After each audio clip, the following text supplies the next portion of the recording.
Hey, this is Rob Leo. In this tutorial, we're going to take a look at how to use PDF Candy to take a PDF document that is large and just extract a certain number of pages from it so you can make it more manageable for students to navigate. So I'm here in the WGK8 Literacy Shared Drive. I've found my way to first grade skills, and then I'm going to look at Unit 2.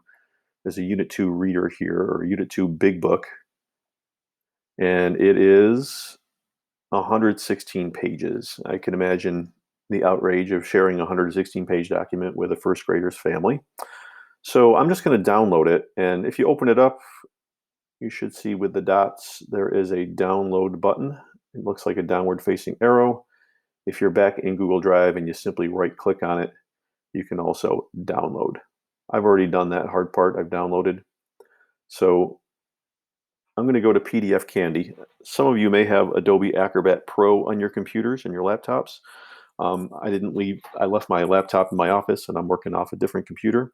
So I don't have Adobe Acrobat, and pdfcandy.com is a free website where we're going to use the split PDF feature to extract a specific number of pages. Notice you can add from Drive or Dropbox. I don't have this file in my shared drive, or I'm sorry, in my drive. It's in a shared drive, so it's not going to find it unless let me get a copy ahead of time and upload it to my drive. What I'm going to do instead is add a file, and notice you can drag or drop. If you click, you can search for where it's located. I already have it right down here, so I'm just going to drop it in place. There's all 116 pages. Notice with one click, you can deselect all of them. And then before I continue, I want you to pay attention down on the bottom left. It says split into single page files. So if I was to take, every odd document, 1, 3, 5, 7, and 9, I would have 5 different PDF files, page 1, page 3, page 5, page 7, page 9, etc. What I want to do instead before I start is to merge the selected pages. And I can select a range, or I can just check the boxes. And I'm going to start right here with the picture, and I'm going to work my way through until the first chapter of this big book comes to an end. And it looks like it stops here, and the new chapter, the pet, starts up here. We're just going to close that out. So I'm looking at pages 7 through 15. Notice it populated down at the bottom as I check the boxes, pages 7 through 15. Let me split the PDF. It's going to tell me how long it's going to take, about 10 more seconds or so. And then it should download, and I should be able to either download it to my computer or just download it directly to Google Drive itself. So let's see what happens here.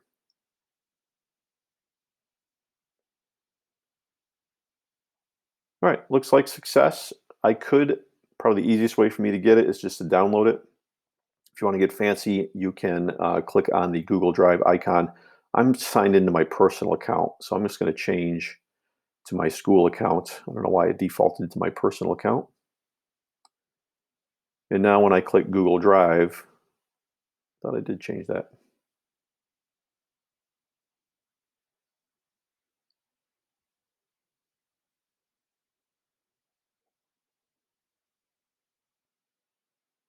Why is that happening?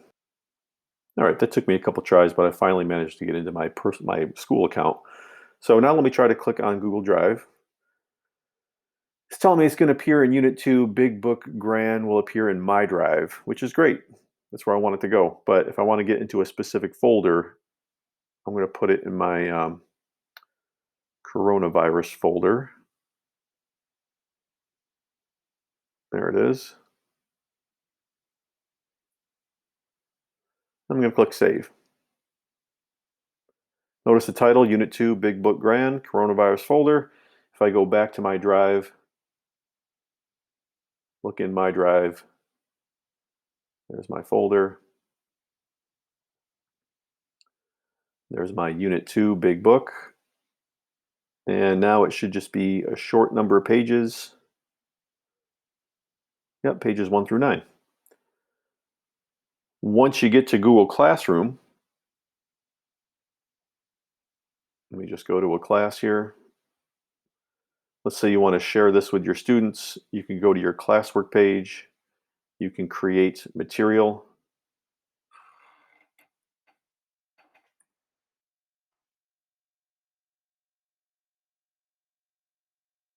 your assignment is to simply read chapter 1, and then we're going to add from Google Drive. This was recent, but remember it does live in my drive. I told it to go to my coronavirus folder, and it was called Unit 2 Big Book Gran. And then I could post it. Of course, I could also assign this with a topic.